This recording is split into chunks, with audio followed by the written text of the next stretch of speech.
Hello, this is Dan Kuttner. Once again, we're here on the show, The Free Mind, to explore things that you might not hear or come into contact with in your normal life. And we're going to explore alternative healing with Peggy Kelsey and Kathy Smith. We're in Kathy Smith's office, and the two ladies are going to join me momentarily. And they're going to describe to you what they've learned about alternative methods of healing. And I'd like you to listen, free up your mind, and see what you can gather from what they talk about that might be of benefit to you. So now I'd like to introduce Peggy Kelsey and Kathy Smith. We're here to have a conversation on healing. And people will say that there's alternative healing, and what I'd like to talk about really is a form of that, but really complementary healing, which means that other forms and modalities aren't left out. You can have Western medicine, you can have Tibetan medicine, Eastern medicine, you can have Native American medicine, anything that brings you closer to a state of being filled with health or light, as the case may be. And the root word of health and to heal being very similar, if not the same, and also meaning to be full of light. And Peggy Kelsey is here, and she's been introduced, and she's a photographer here in Austin. She also studies the healing arts. And we just thought to have a conversation about it, to share some of the things that we've learned about it, and what it might be, what it might not be, and just to get some interest and some curiosity going about it. I work with people who are chronically ill, or people who have psychosomatic disorders, people who have other disorders. They might have cancer, they might have AIDS, tuberculosis, leprosy. They might be going through a divorce, they might have children with problems. And a certain amount of any physical or mental problem that we have has a lot to do with our attitudes and our skills at handling stress. It has a lot to do with our state of physical health. And it has a lot to do with getting help from others about our problems. And people might seek a counselor, they might seek a psychologist, or they might go to a psychiatrist even and get some psychotropic medication. And what laying on of hands healing offers is, along with counseling, it offers energy work. And a lot of people don't really know what that is, and I certainly don't claim to be an expert, but what I've learned about it is that the body is an electrochemical battery. And from that we can deduce that there are electrical forces and chemical forces that are at work in the body, and that's pretty well known. How these are measured and used and applied is a whole different ballgame. The theory is that there is a way to alter the electromagnetic frequency in the body by those who have been trained and know how to do that. I've studied it for any number of years, over 10 years, and I find that I am able to influence people's electrical activity in their bodies to where they become almost immediately more relaxed, and after a while they're able to have a pain-free experience, which over time and over repetition gradually changes their body or their way of interacting with the world, such that most of the problems that they had before, at least along the lines of what caused them to come and see me, are no longer a problem and no longer exist in that state. So that's kind of the ballpark of what I'd like to talk about. So Kathy, is what you're saying that when you manipulate someone's energy field and you cause them to feel no pain in that way, you're doing something that's going to last a while? It's not just a temporary painkiller? That's really a good question. It reminds me, an analogy might be filling up a bucket. The body would be like a bucket that would hold energy, or the bucket will hold water. But if the bucket has holes in it, leaks, through negative thinking and actual disease and so forth, then the faster you fill it up, it will eventually run out. It will eventually leak out, unless a patch is made in the bucket. So in a human being, the patch might be something like, practicing forgiveness rather than practicing anger, practicing faith rather than practicing fear, and looking at the blocks in the thinking, in the attitude, or in the beliefs that would get in the way of adopting this positive model of thinking, the bigger model of thinking. So what we're talking about is not only applying energy, but also having a shift in thinking, adopting a bigger paradigm, so that problem solving is done in a different way than the way it was done before. So, yeah, so the answer is yes and no. I'm wondering how much of an effect that just the positive thinking can have to do with it. I mean, if I have a real, say, financial problem, and, you know, I need X amount of money, it's hard, it's concrete and everything, and I sit here, oh, I wish I had more money, oh, I believe I have a full bank account. It's not going to put money in my bank account. No, you're probably going to have whipped cream on garbage in that case. No, there's nothing that achieves like an act. Thoughts are things to a point, but to be able to manifest a thought is what you're talking about. To be able to manifest a bank account requires work, requires physical effort, in addition to thoughts. I mean, thoughts. I think our people in this society really overrate the idea of thoughts. And the analogy I might make there is analogy about sex. Would you rather read a book about sex and think about sex, or would you actually want to do it? You see, so action is the thing that backs up change in life. So thoughts certainly help in having a positive thought, but if that's not backed with action, then pretty much we're still in the realm of thought, and there's not going to be much of a change on a physical level because of that. I'm talking about energy waves that are actual, tangible things. I'm not speaking metaphorically in terms of energy. So I don't know if that answers your question, but that kind of approach what you're thinking about. Why don't you tell us how you apply that energy, for instance, in therapy or in daily life? How do you use that? How do you recognize it? Well, that's kind of a broad question. I'm not sure exactly what you're asking. If you're asking about if someone comes in and how to apply energy to them, if I have a client who comes in, the first thing I do is I scan their field and I see where the holes are, where the leaks are. And I will have them lay on a table usually, or if they're in a hospital, they're already laying down, so I don't have to worry about that, just so the person is comfortable.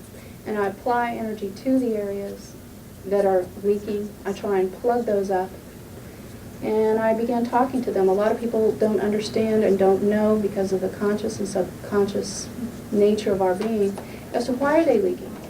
What's wrong? Well, I don't know what's wrong. I just have this pain in the neck, or I just have a lower back problem, or I just have high blood pressure. I don't know how I got that way.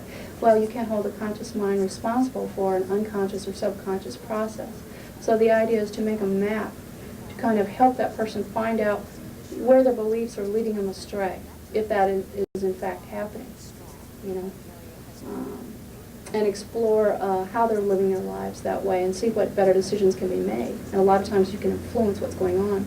I do the same thing for myself and how I live my life. I try to, for example, if I have a stomach ache, of course, the first thing I'm going to do is say, okay, what have I been eating lately? You know, I'm not going to immediately think, oh, God is punishing me, or strike off in some sort of unrelated type of bite, which in my mind is unrelated, although I respect the belief that some people may have that may not be so. But at any rate, I'm going to approach it from a practical point of view.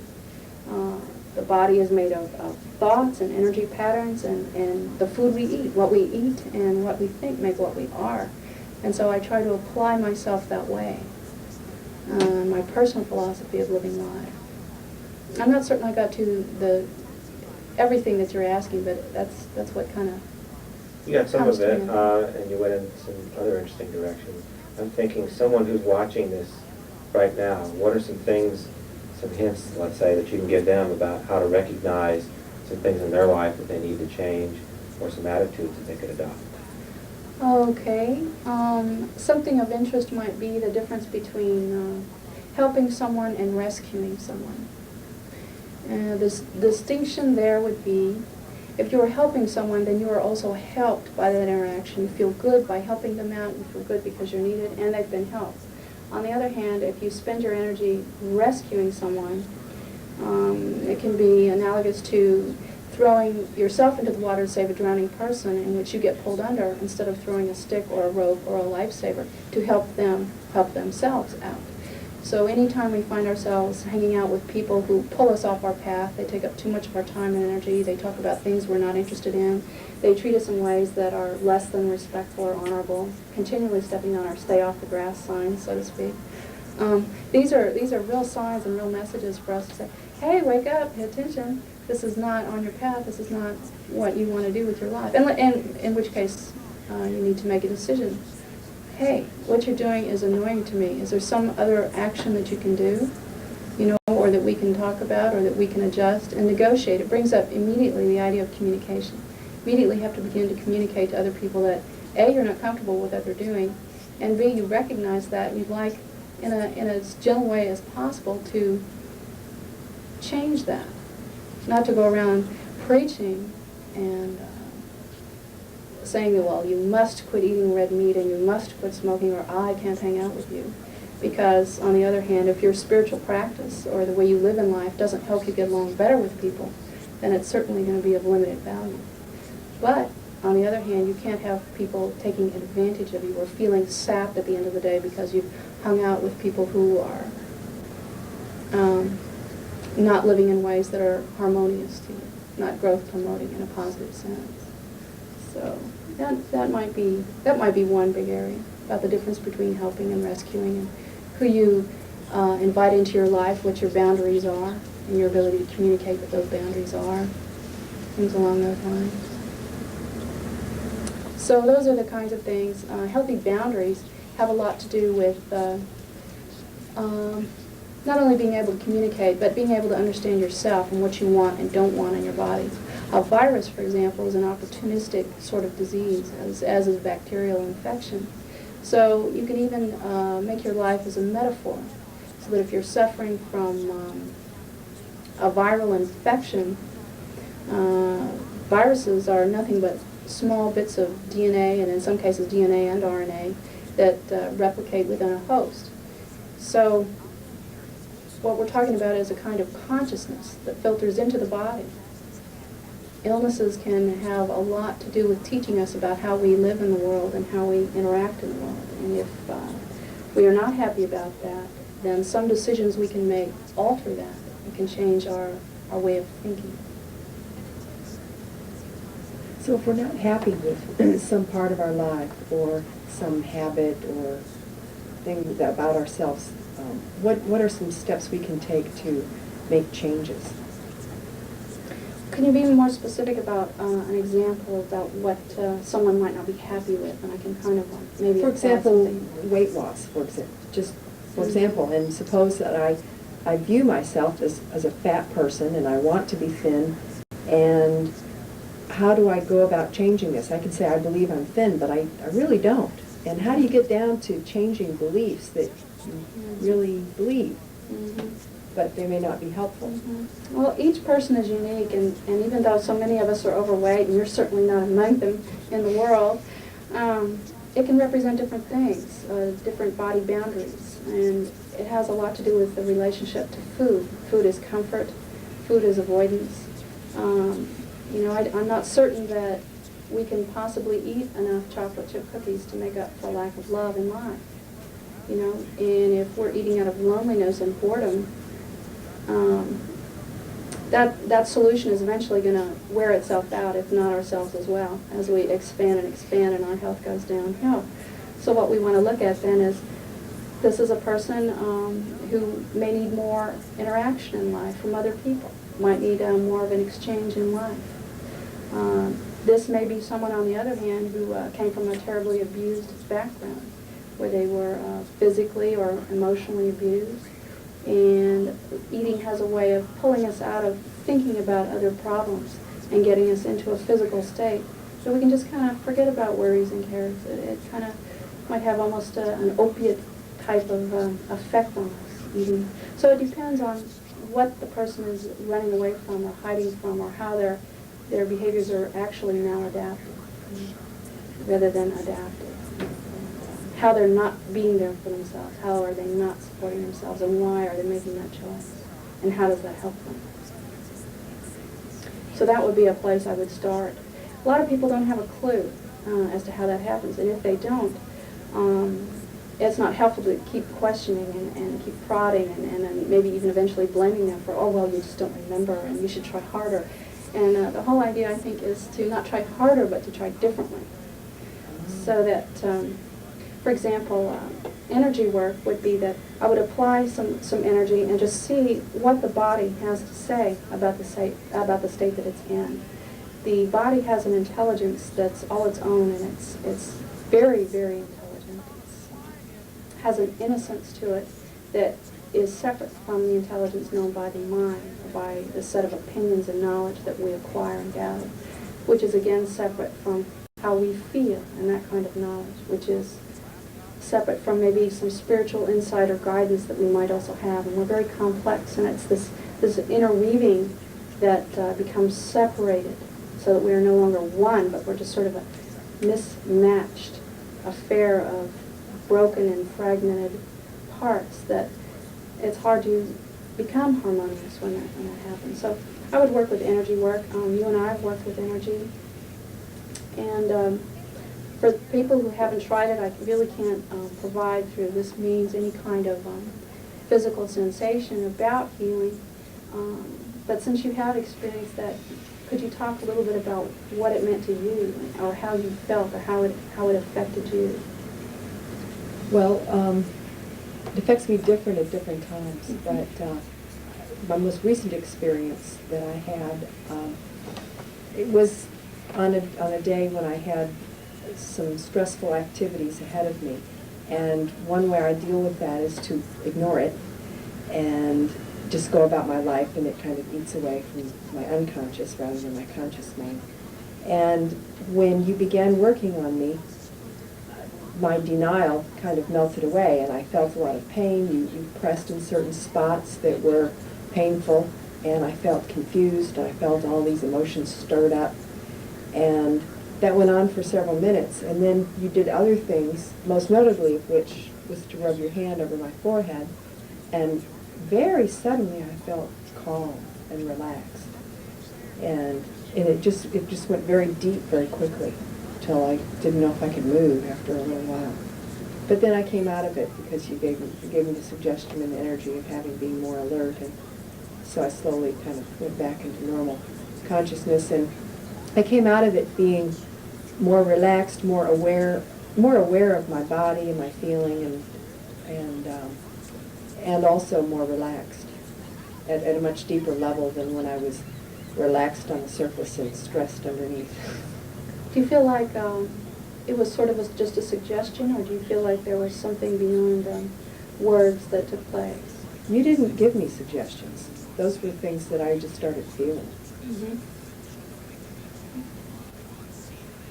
There are other times when different emotions come up, the times when you've pressed on certain parts of my body, and it's been very painful, and along with that pain came certain feelings of sadness perhaps, or fear, or other kinds of emotions. And then you would, at those times, you would ask me questions, where's this pain? What is this fear from? What are you afraid of?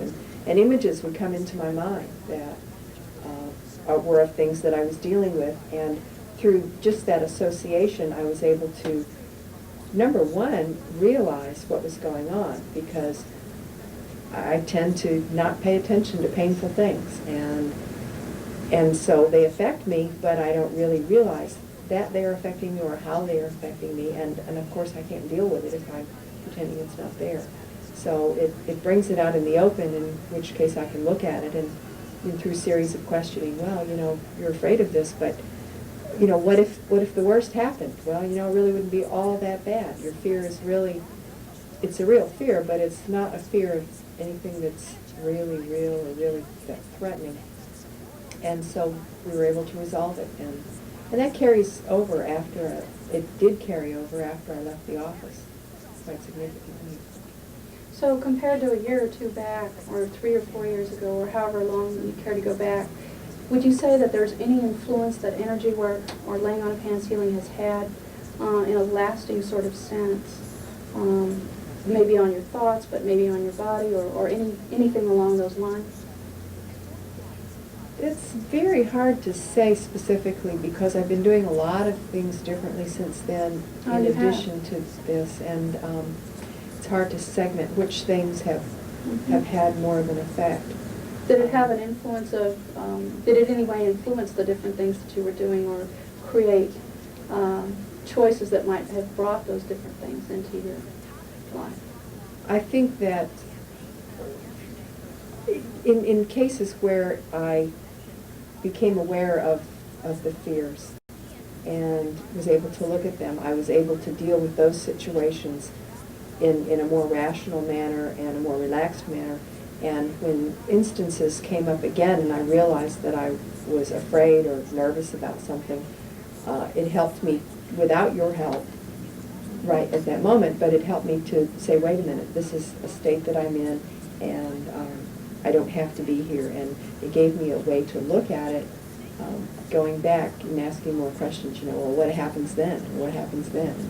And would that be so terrible? And, it would be awful, but it wouldn't be that terrible as what you feel would be the result. Mhm. So, to kind of go back to what we were saying before about the leaky bucket, so if someone came to me and they're full of fear or they're upset about something, and I can give them a sensation through energy about what it is to feel relaxed, and then deal with the mind and the thought process that brought them to the state of fear, working with the mind and the body together to make an integrated whole, Mm-hmm. letting go of the fear, not only through strategies, but giving the body a physical way to feel that is without the pain of fear and anxiety. Because the body will always reach for and remember sensations that feel good, Mm-hmm. Which is a reason why I think addictive disorders are so prevalent in our society, because it gives us a way to feel better, a cheap and easy, quick way to feel better. But anyway, I think that that might give kind of a beginning state of understanding. I guess the only other point I'd really like to touch on is that the electromagnetic fields that are around the body, a lot of people are trained to be able to see and recognize those.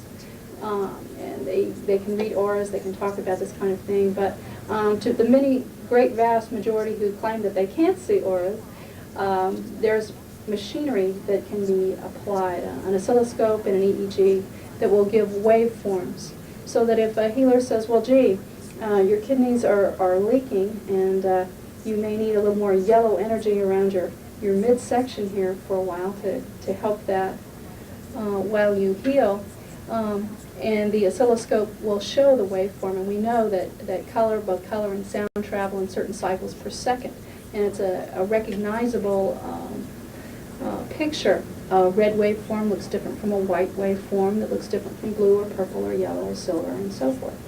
So for a healer then to apply the yellow, it can be seen on the oscilloscope and the EEG that's hooked up to the body, that this is what's taking place.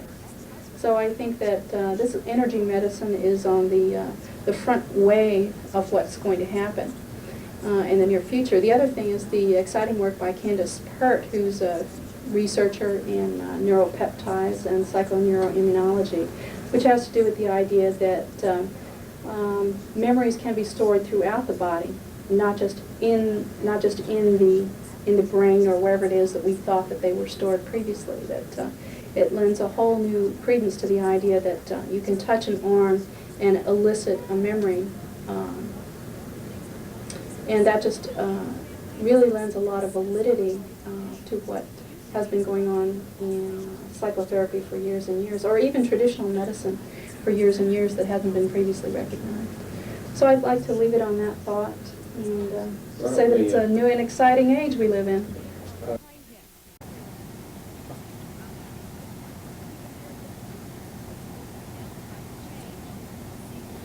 This is a poster explaining some parts of what's known as the fourth chakra, which is the heart center. Chakra means wheel within a wheel, and it's a Sanskrit word, but my understanding of it is a description of the places where our soul joins our body. And this one would be an example of the heart, known as the transformer, and its major color in our culture being green, the color of change, compassion, forgiveness, and learning the highest lesson of any lesson in any situation that we can learn. And that we have the idea of a low heart and a high heart.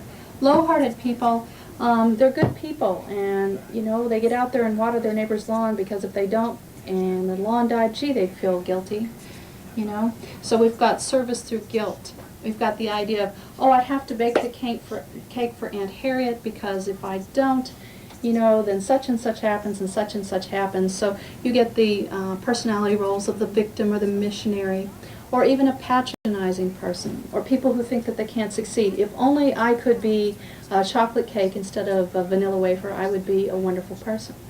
You've also got the idea of rationalization and prove it to me. These are folks who overemphasize the concept of right, wrong, up, down, left, right, that there actually is in this world a way to live that is black and white. It doesn't involve any sort of gray, and it also doesn't involve a way to experience or encompass or make a space for what is unknown to come into the self. So we have other phrases: crusader, ego, the past, dwelling on distrust. As we move up through the chakras, first, second, third, fourth, we get to the idea that we can transform, we can transcend, and live in a higher place. We can live from a place of the highest lesson. And some of the words that might describe that type of life would be living in a state of love, living in the now, being here now, being flexible, trusting, laughing a lot, unconditional love, not prejudging what types of situations or people might have as their agendas, but just to love them unconditionally. Maybe not what they're doing, but to love them, and to forgive. Another thing is to be able to hold silence, to experience something and then to wait. Not to immediately talk about it, not to immediately discuss, but to wait so that some insight can develop before we go ahead and just discuss absolutely everything. And in that living of absolute freedom, in the security of now and from sincerity, we have a high heart. We have a warrior type of consciousness. And warrior meaning a way to live through freedom, that we are not held in bondage by our thoughts of self-righteousness or good intentions or being a victim or those kinds of things. And we're open more to divine right order, to grace, to changing from I am all to I am one, to thy will be done, not my will be done. And so that kind of changes to the idea of living from fear rather than faith. You know, I heard a song on the radio not too long ago, it's love or fear. And to a large degree that's really true. But to achieve all of these things, I think flexibility, both in thinking and in body, is a real key way to move from one state to another. You might have yoga, and you might have belly dancing, you might have whatever it is that's going to keep you physically flexible through stretching and breathing and keeping your mind in that same vein.